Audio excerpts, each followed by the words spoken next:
In February 2016, deep inside the Bangladesh bank, billions of dollars rested quietly in digital vaults. Unseen to most, a silent invasion had already begun. What looked like an ordinary week for the nation's central bank would soon become one of the largest cyber heists in history. It started with a few harmless keystrokes, lines of code written by unseen hands. Hidden malware, placed months earlier, waited patiently for midnight. The hackers had studied everything: how the bank worked, who approved transactions, when staff left the office, even when the lights dimmed. While Dhaka slept, a different kind of storm gathered. Inside a dark apartment somewhere in Southeast Asia, a group of skilled hackers stared at glowing screens. Their target, almost $1 billion. The plan? Move it before sunrise. They weren't amateurs. They were part of an organized, disciplined unit, some believe connected to a state. Every file, every command had been rehearsed. The network they planned to exploit wasn't the bank's website or app, but SWIFT, the global backbone for financial transfers. SWIFT was supposed to be impenetrable, a system trusted by governments, banks, and billionaires. But like every system, its strength depended on its weakest link. That link was about to break. At exactly midnight, the hackers triggered their code. Data packets shot silently through the network, opening hidden channels. Within seconds, Bangladesh Bank's servers were under their control. Fake credentials replaced real ones. Transfer orders began to queue up. Large, deliberate, perfectly formatted. In total, 35 transactions worth $951 million were prepared to move, each disguised as a routine transfer to accounts in the Philippines and Sri Lanka. To the untrained eye, nothing seemed unusual. But the hackers made one mistake. A single word, they typed Shalika Fandation instead of Shalika Foundation, a tiny typo that would later stop the theft of nearly $1 billion. But that discovery was still days away. For now, the money was moving.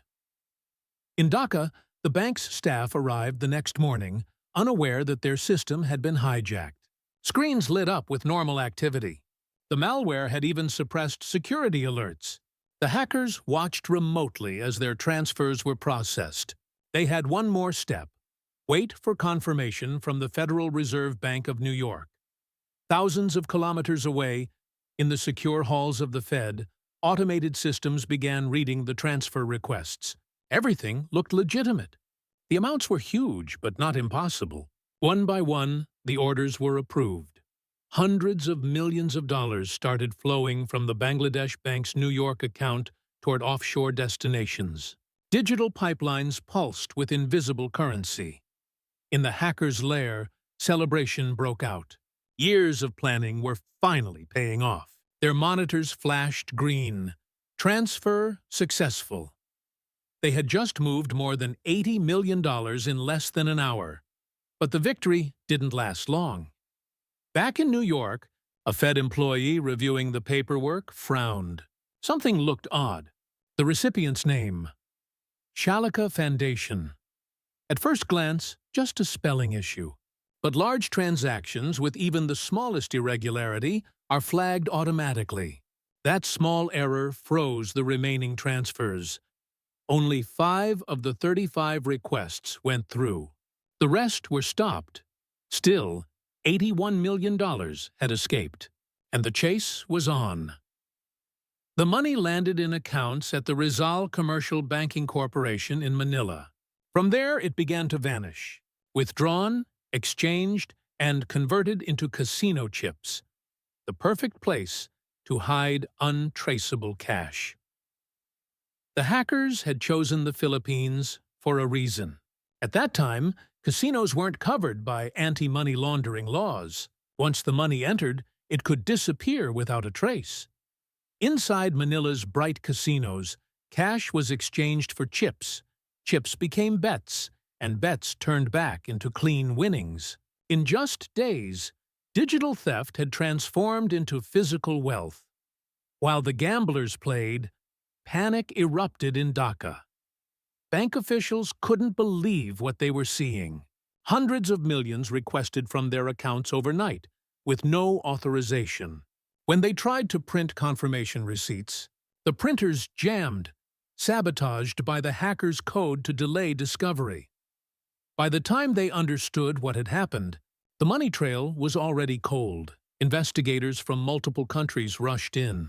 The Bangladesh Bank, the Federal Reserve, the Philippines Central Bank, all working through a maze of servers and shell companies. In Manila, casino managers noticed large, suspicious transactions but said nothing. Bags of cash moved through counting rooms. Quietly, discreetly, the stolen money mixed with legitimate funds and rolled through roulette wheels. The few who knew tried to stay silent. Others were paid to forget. News broke across the world. Bank heist of the century. Cyber thieves steal $81 million. Headlines exploded. For most people, it sounded like a movie plot. But this was painfully real. In Dhaka, outrage grew. Citizens demanded answers. How could their central bank, the guardian of their nation's money, be breached so easily? Inside government offices, officials pointed fingers. Some blamed outdated systems. Others whispered about inside help. As investigators dug deeper, a shocking theory emerged. This wasn't an ordinary criminal gang. The fingerprints led to a cyber unit with ties to North Korea, known as the Lazarus Group. The same collective linked to previous attacks on Sony Pictures, cryptocurrency exchanges, and global financial systems. If true, it meant a state-backed operation had just robbed a national bank. For the hackers, the heat was rising fast. Some began to panic.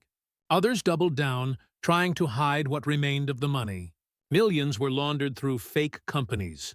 A few middlemen were caught, but the masterminds vanished. Police raids in Manila led to several arrests.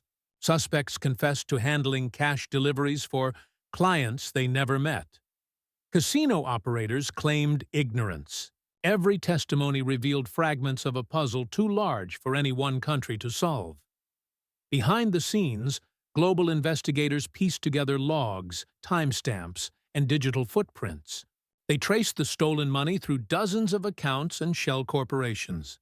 Much of it was gone, turned into chips, washed through casinos, converted back into cash, then withdrawn and scattered. But small victories came. A few million were frozen before they left the Philippines. Some suspects faced trial, and the world began to understand just how fragile international finance really was. In New York, the Federal Reserve defended itself, claiming it had simply processed authenticated requests. In Dhaka, officials resigned under public pressure. The Bangladesh Bank spent months rebuilding its systems, adding firewalls, isolating networks, and strengthening human oversight. Yet the lesson wasn't about software. It was about trust. A single institution's oversight had nearly collapsed a global network. As investigators closed in, the hacker leader watched in silence. The operation had succeeded, but not perfectly. One typo, one slip, had cost them almost $1 billion. He knew they would never see the money again. But the message was already delivered. No system is untouchable. The aftermath rippled across the financial world. Banks updated their protocols. SWIFT tightened security. Governments issued new cybercrime laws. But everyone knew it was only a matter of time before someone tried again. In Manila, casinos that once overflowed with illicit money now stood half empty. Lights flickered, tables gathered dust, and silence replaced the clatter of chips. The glamorous halls had become evidence scenes. In Dhaka, investigators boxed up the remaining documents and carried them into an underground vault. A sign above the room read, "Evidence, Bangladesh Bank Heist 2016. Journalists continued to chase the story. They wanted names, accountability, closure. But the deeper they dug, the more the trail dissolved into politics and secrets. No one wanted to admit how close the world had come to losing $1 billion with a few strokes of a keyboard. Years later, the case remains partly unsolved. Some of the missing funds have never been recovered. The hackers, or those who commanded them, were never caught. Yet, the echo of that night still lingers in every financial system today, a reminder that the next attack might already be waiting. Watching. Learning. All it takes is one small error, one missed alert, one mistyped word, and billions could vanish before morning.